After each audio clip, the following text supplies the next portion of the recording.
तो good morning सभी को। तो मैं आज स्टूडेंट्स पे बात करूँगा जो 10th +1 +2 में पढ़ते हैं।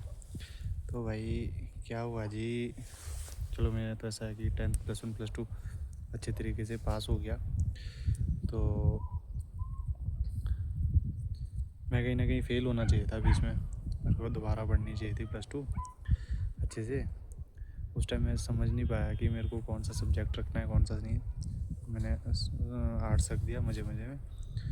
और फिर चलो वो तो क्लियर हो गया, आर्ट्स कोई बड़ी बात नहीं है पढ़ने में। तो उसके बाद क्या हुआ, अभी मैं सेकंड ईयर के एग्ज़ाम दिए थे मैंने। तो मेरे को लेट था यार, हमेशा बस का वेट करता रहता था मैं कि बस कब आएगी कब जाएगी। और मेरे को घर आना पड़ता था उस टाइम पे, यहाँ पे बगीचा देखना पड़ता था पूरा। तो उसके जल्दबाजी में मैं 7 पेपर में फ़ेल हो गया। 7 पेपर बहुत बड़ी बात होती है सेकेंड ईयर की। तो 7 नहीं 6 थे वो, 6 पेपर में कंपार्टमेंट। और मैंने इतने गेड़े गेड़े में लिखा था, 15-15, 18-18, 20-20 पेज लिखे थे। और उसकी कोई वैल्यू ही नहीं रही भाई, सारा टाइम वेस्ट। तो जब कोई बच्चा फ़ेल होता है ना, तो तभी चल के आके सीखता है। फिर उसके बाद मैं गया सेकंड ईयर के पेपर मैंने सारे क्लियर कर दिए। तो जल्दबाजी में कभी भी ऐसे नहीं करना है। मैं कर देता था यार, मैंने इतनी जल्दबाजी की कि ना सोचे समझे हर कुछ लिख दिया मेरे ख्याल से पेपर में।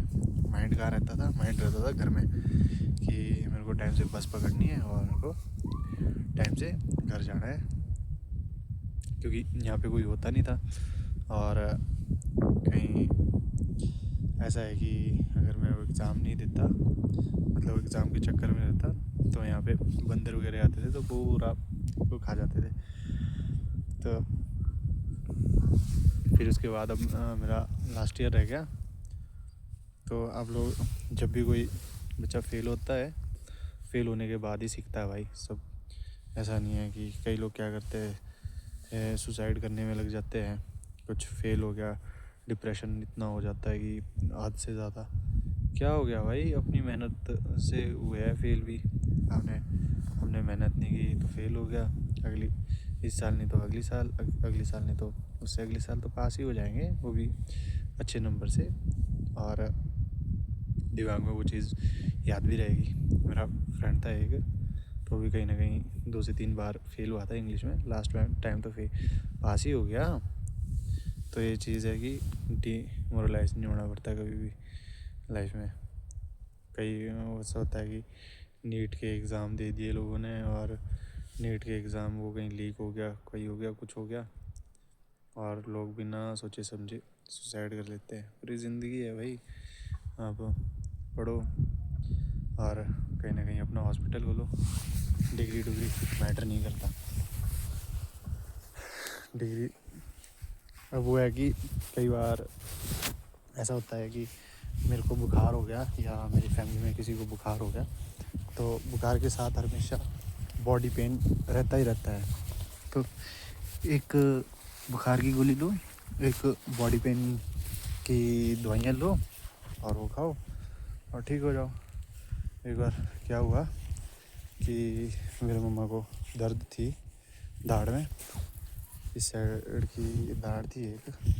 तो मैंने क्या किया, गूगल में सर्च किया, सबसे अच्छी ब्रांड की दवाई थी वो, नाम भूल गया मैं उसका। तो मैंने डॉक्टर से नहीं पूछा किसी से कि मैं कौन सी दवाई दो दाढ़ की। मैंने उनको वो कैप्सूल बोला और उन्होंने दी वो कैप्सूल। मैं मम्मा के लिए लाया और 5 मिनट में दर्द गायब।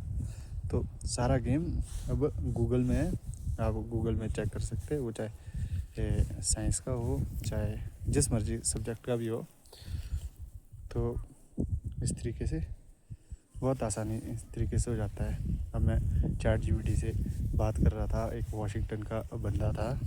तो मतलब मैक्सिको की लैंग्वेज बहुत ही डिफरेंट, ना इंग्लिश समझ आती है उसमें, पोर्तो रिको पता नहीं क्या क्या बोलते रहते हैं वो लोग, तो पल्ले ही नहीं पड़ती। मैं गूगल में सर्च किया, ऊपर से उनकी लैंग्वेज डाली कॉपी पेस्ट करके, और आज की डेट में गूगल और चैट जीपीटी इतना एडवांस है, बहुत से ज़्यादा, हद से भी ज़्यादा, तुरंत सेकंड में बता देता है कि ये चीज़ ये है ऐसा तैसा। तो ज़्यादा गूगल और चैट जीपीटी यूज़ करो आप भी, उसमें बहुत अच्छी तरीके से समझ आता है। अब ये है कि स्कूल टाइम में क्या हुआ था कि मेरे को हिंदी नहीं पढ़नी थी, हिंदी और संस्कृत मेरा मन करता था खेलने का। तो जो 40 मिनट का पीरियड रहता था, एक 80 मिनट का, 80 मिनट मेरे वहाँ पे वेस्ट हो गए। कहीं ना कहीं मैं वहाँ पे कबड्डी खेलता तो शायद कबड्डी में इतना एडवांस हो जाता, हद से ज़्यादा। मेरी हिंदी की क्लास में इतनी बेइज्जती होगी भाई कि हद से ज़्यादा, हिंदी पढ़ने का मन ही नहीं करता था। हिंदी में शब्द ही ऐसे आते थे उर्दू टाइप जैसे, कि हद से ज़्यादा। एक श्लोक है, इतना रटाया भाई सर ने, इतना रटाया, पूरी साल वही श्लोक पढ़ा। मेरे को अभी भी याद है वो। ऐसा है कि कुछ साहित्य संगीत कला वीणा साक्षात पशुपुंज कला वीणा तृणम न खादन न जीवमानम तद्वाग्देयम परम पशुना, ऐसा ऐसा कुछ श्लोक था। तो वो अभी भी याद है मेरे को। और भाई क्या होता था कि संस्कृत पल्ले ही नहीं पड़ती थी, ना हिंदी पल्ले पड़ती थी मेरे को। 8th 9th में ओ ही नहीं आता था पूरा। तो जब भाई आप जब कोई किसी को इतना फोर्स कर रहा है कि हिंदी पढ़ो हिंदी पढ़ो हिंदी पढ़ो और वो सब्जेक्ट पढ़ो, उसका मन ही नहीं है, तो भाई वो कैसे पढ़ेगा भाई वो। तो जिस चीज़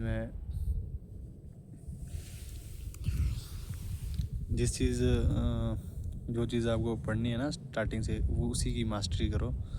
अदरवाइज़ 9 सब्जेक्ट 8 सब्जेक्ट पढ़ के कुछ नहीं होता। अब एक टीचर को ही मैं पूछ लूँ भाई, आप 9 सब्जेक्ट 6-7 सब्जेक्ट आप ही पढ़ाओ हर बच्चे को, तो वो नहीं पढ़ा पाएगा भाई। वो एक चीज़ में ही मास्टरी की है उन्होंने। तो ऐसा नहीं है कि पढ़नी है, बट लिमिटेशंस में।